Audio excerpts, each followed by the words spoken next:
چلیے آج کے اس تفصیلی جائزے میں ہم مکاشفہ یعنی ریویلیشن کے تیسرے باب کی گہری اور علامتی زبان کو ڈی کوڈ کرتے ہیں۔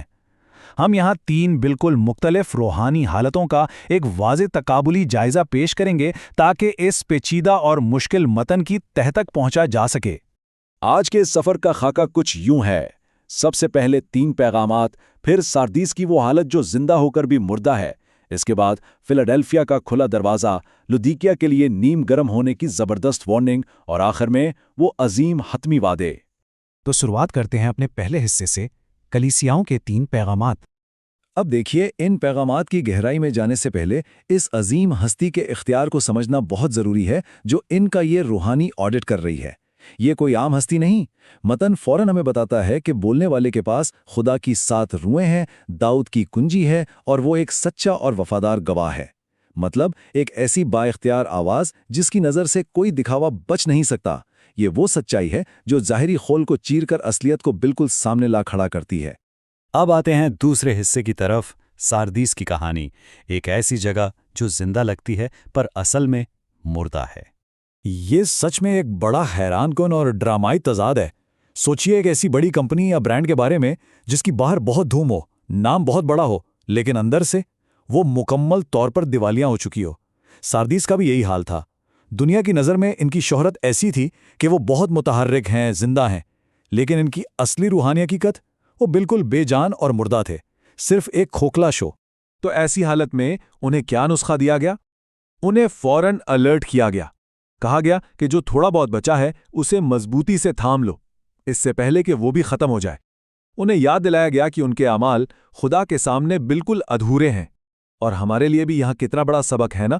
اپنی زندگی میں صرف رسموں کو نبھانا کافی نہیں، اصل مقصد تو ان ادھورے کاموں اور خامیوں کو پہچان کر بیدار ہونا ہے۔ اور وارننگ تو سچ میں بہت شدید ہے۔ اگر غفلت کی نیند سے بیداری نہ آئی تو فیصلہ کسی چور کی طرح اچانک آئے گا، رات کے اندھیرے میں، بنا بتائے اور ناقابل پیش گوئی۔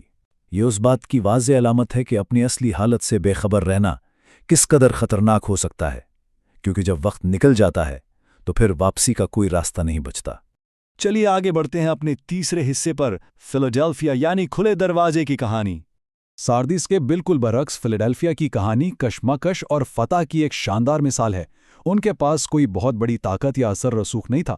متن کہتا ہے کہ ان کے پاس بس تھوڑی سی طاقت تھی، لیکن حیرت کی بات یہ ہے کہ انہوں نے اس تھوڑی سی طاقت سے کیا کمال کیا۔ انہوں نے سخت مشکلات کے باوجود سچائی کا انکار نہیں کیا، وہ ڈگمگائے نہیں، اور یہی وجہ ہے کہ انہیں کوئی ڈانٹ یا تنبیہ نہیں ملتی۔ اور ان کی اس وفاداری کا انعام دیکھیے۔ کہا گیا، دیکھ، میں نے تیرے سامنے ایک دروازہ کھول رکھا ہے جسے کوئی بند نہیں کر سکتا۔ ذرا تصور کیجئے، جب داؤد کی کنجی رکھنے والی عظیم ہستی خود آپ کے لیے راستہ کھول دے تو کیا دنیا کی کوئی طاقت، کوئی مخالفت اسے بند کر سکتی ہے؟ بالکل نہیں۔ یہ ان کی ثابت قدمی کا ایک بہترین اور ناقابل شکست انعام تھا۔ اس کے ساتھ ہی ان سے ایک عظیم وعدہ بھی کیا گیا، ایک ایسی آزمائش جو پوری دنیا پر آنے والی تھی۔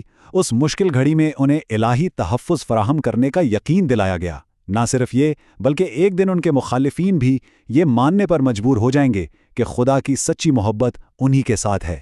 یہ استقامت کے بعد آنے والی ایک شاندار روحانی فتح کا منظر ہے۔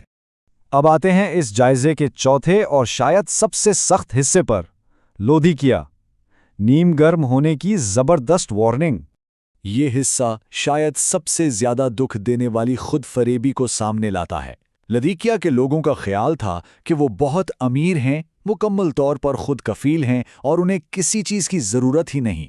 لیکن ان کا اصل رپورٹ کارڈ کیا کہتا ہے؟ وہ بدبخت، خوار، غریب، اندھے اور ننگے تھے۔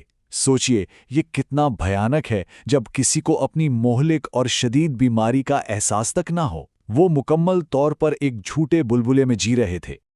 اور یہاں جو روزمرہ کی مثال استعمال کی گئی ہے نا، وہ سچ میں ہلا دینے والی ہے۔ کہا گیا کہ چونکہ تو نیم گرم ہے، میں تجھے اگلنے کو ہوں۔ اسے ایسے سمجھیے جیسے ایک ایسی چائے یا کافی جو نہ پوری طرح گرم ہو نہ ٹھنڈی۔ جب ہم اسے پیتے ہیں تو کیسا عجیب سا ذائقہ آتا ہے، فوراً تھوپ دینے کا دل کرتا ہے۔